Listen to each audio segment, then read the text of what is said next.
Salam sejahtera, Ibu Bapak Saudara yang dikasihi Tuhan Yesus Kristus.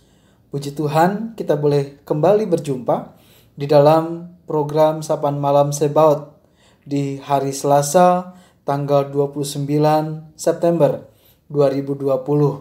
Sebelum kita membaca juga merenungkan firman Tuhan, saya mengajak bersama kita untuk berdoa. Mari kita berdoa.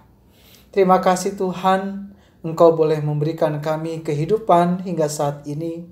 Dan di saat kami akan beristirahat, Engkau juga memberikan kami waktu untuk kami boleh berada di sekitar firman-Mu. Kami akan membaca, juga merenungkan kebenaran firman-Mu Tuhan. Tolong kami, urapi kami dengan Roh Kudus, berkati kami dengan pengertian dan juga kerinduan, sehingga kami menjadi pelaku firman yang setia. Dalam Yesus kami berdoa. Amin. Bacaan Alkitab pada malam ini dari Amsal pasal 4 ayat yang ke-18. Firman Tuhan menyatakan demikian. Tetapi jalan orang benar itu seperti cahaya fajar yang kian bertambah terang sampai rembang tengah hari. Demikian pembacaan Alkitab. Terpujilah Kristus.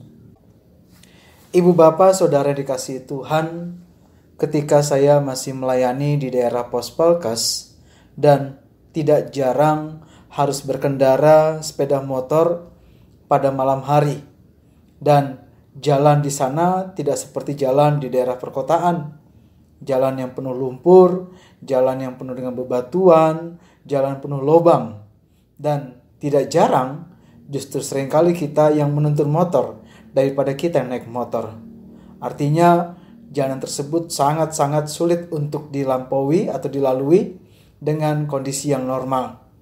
Dan yang lebih membuat pekerjaan lagi adalah ketika lewat jalan tersebut dalam kondisi malam. Ya, ketika kondisi malam tidak ada penerangan sama sekali, kiri kanan cuma hutan, lalu kemudian motor pun lampunya ya sekadar ada. Luar biasa perjuangan. Harus melihat, harus betul-betul fokus, konsentrasi, sehingga kita tidak mengalami kecelakaan. Lampu atau penerangan itu sangat penting, namun kondisi juga yang mendukung untuk kemudian jalan semakin sulit untuk dilampaui. Yang saya mau gambarkan begini Bapak Ibu, apa yang dibacakan pada malam ini bicara tentang orang yang betul-betul takut akan Tuhan, orang benar yang berjalan bersama Tuhan. Dia laksana orang yang berada di sebuah perjalanan, namun ia mendapatkan penerangan yang cukup, bahkan sangat-sangat cukup. Namun orang fasik, bahkan kata pembacaan di bawahnya lagi, ayat 19, orang fasik itu seperti orang kegelapan, orang dalam gelap. Mereka tidak tahu apa yang menyebabkan mereka tersandung. Ya, ibu bapak saudara, saat kita terang, kita memiliki kemampuan untuk menghindari, kemampuan untuk melalui jalan yang benar. Namun saat gelap, itulah yang membuat kita menjadi bergumul. Apa yang kita hadapi, kita tidak tahu. Tersandung apapun, kita tidak bisa melihatnya. Ini digambarkan oleh penulis Amsal di dalam pembacaan kita pada hari ini. Ibu bapak, saudara dikasihi Tuhan, yang pertama kita merenungkan adalah mari miliki hidup dengan Allah, miliki hidup yang betul-betul berpusat kepada Allah. Allah itu cahaya, Allah itu terang, Allah itu menjadi panduan suluh bagi kita. Dan itulah yang menjamin kita. Sifat terang, ia akan menuntun, akan menunjukkan, akan membimbing. Sehingga orang yang berjalan di dalam terang, itulah yang akan selamat. Demikian juga kita ibu bapak. Mari kita miliki terang Kristus, miliki terang dari Allah itu. Milikilah apa yang terbaik dari Tuhan, yaitu tuntunannya, hikmatnya, dan juga kemampuan untuk dapat berpikir, bertindak, bertikah laku, bahkan bertutur kata di dalam kebijakan. Allah menjadi sumber segalanya, bahkan sumber di dalam kehidupan kita jika kita mau hidup baik. Sebaliknya, bagi orang yang tidak hidup dalam Tuhan, ia hidup dalam kegelapan, ia hidup di dalam berbagai hal yang menjerumuskan. Hidup dalam Tuhan adalah hidup yang memiliki hubungan harmonis dengan Tuhan, hubungan baik dengan Tuhan, memiliki kedekatan, bahkan kemelekatan kita dengan Tuhan, sehingga kita mampu untuk mengambil segala apa yang baik dari Tuhan, dan sebagai ranting kita bisa berbuah. Yang kedua, Ibu Bapak, kita diajar oleh Tuhan untuk mengutamakan apa yang terpenting, yaitu hikmat. Hikmat itu awal, dan hikmat itu dikatakan oleh Amsal pasal 1 ayat 7 adalah bagian yang akan kita dapatkan ketika kita takut akan Tuhan.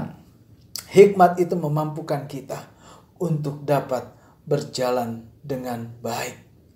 Namun, Ibu Bapak Saudara, sejauh mana kita mendahulukan hikmat Tuhan itu? Dalam Matius pasal 6 ayat 33, dengan tegas Yesus juga menjelaskan bahwa kita ini hidup harus mengutamakan Ia, mencari Ia dan kebenarannya. Lalu semuanya akan ditambahkan kepadamu. Begitu juga dengan kita. Ketika kita mencari Tuhan, menghidupi kehidupan bersama Tuhan, Tuhan bilang segalanya akan ditambahkan bagi kita. Kesehatan, damai sejahtera, sukacita, bahkan keberanian, lalu juga segala hal yang baik Tuhan tambahkan kepada kita. Seringkali kita mencari tambahannya dahulu, baru kita cari Tuhan. Terbalik, kita harus cari Tuhan dulu, lalu semua Tuhan tambahkan. Itulah mengapa di dalam hidup ini hikmat menjadi hal yang utama.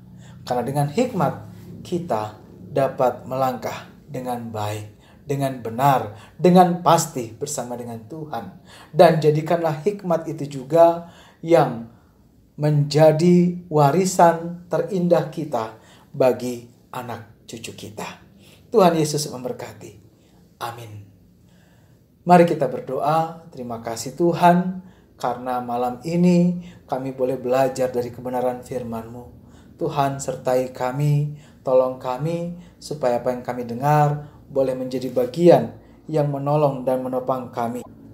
Pada saat ini kami berdoa bagi mereka yang sakit, Tuhan mau sembuhkan mereka, mau pulihkan mereka. Kami berdoa bagi mereka yang berduka, Tuhan mau hiburkan mereka juga, kuatkan mereka.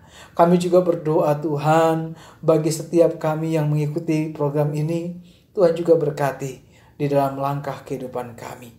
Jadikan kami hidup dalam terang Tuhan, dalam kehidupan pribadi, keluarga, maupun bersama anak cucu dan menantu kami. Berkati apa yang kami butuhkan Tuhan, apa yang kami gumulkan Tuhan. Terlebih di masa pandemi ini, Engkau tolong kami Tuhan. Kami mendapatkan roh hikmat dan pengetahuan untuk boleh melanjutkan segala kehidupan yang Tuhan anugerahkan. Kami berdoa Tuhan untuk gereja-Mu, Tuhan berkati di dalam pelayanan, kesaksian, dan juga terlebih di dalam segala apa yang kami mau berikan kepada Tuhan. Kami juga berdoa Tuhan untuk bangsa negara ini, Tuhan juga berkati. Terlebih di masa pandemi ini Tuhan tolong berikan hikmat kepada Bapak Presiden bersama seluruh staf, baik dari pusat hingga daerah. Engkau tolong dan Engkau berkati mereka Tuhan. Sembuhkan mereka yang terinfeksi dari virus corona, dan tolong semua tim medis yang bekerja di dalamnya. Kami mau istirahat Tuhan, Engkau juga berkati istirahat kami, sertai kami Tuhan. Dan biarlah kami boleh memperoleh kekuatan dari Tuhan saat kami istirahat malam ini. Berkati mereka yang mengasihi kami. Tuhan juga berkati mereka yang membenci kami. Semua doa ini kami bawa dalam Yesus, Tuhan kami yang hidup. Amin. Demikian penjumpaan kita pada saat ini.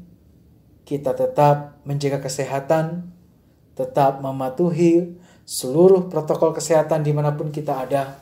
Dan di masa pandemi ini, tetap kita berpengharapan dan menjadi berkat untuk sesama. Sampai jumpa lagi. Tuhan Yesus memberkati. Shalom.